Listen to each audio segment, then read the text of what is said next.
போது எந்த இனம் தன்னுடைய இருப்பை பாதுகாத்துக் கொள்கிறதோ அதற்கு பெயர் தான் வெற்றி. நம்முடைய இருப்பை பாதுகாத்துக் கொள்ள என்ன செய்ய போகிறோம்?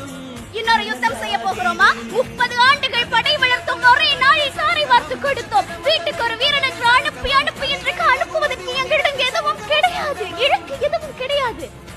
இந்த நேரத்தில் எந்த ஆயுதத்தை ஏந்தி இந்த படையை பாதுகாக்க போகிறோம்? நமக்குள்ளே 1000 பிரிவுகள், ஜாதி சண்டை, மத சண்டை, அந்த சண்டை, இந்த சண்டை. தேயிலை தோட்டங்களுக்கு கீழே தமிழன் செத்து விழுகிற போது இந்திய தமிழன் தானே என்று பேசாமல் இருந்தோம். ஒரு நாடை ஒரு தமிழனை 18 நாடுகள் சேர்ந்து துவம்சம் செய்த போது என்ன செய்து கொண்டிருந்தோம்? இலங்கை தமிழன் தானே என்று பார்த்துக் கொண்டிருந்தோம். இப்படி போனால் நம் படைக்கு என்ன ஆகும்?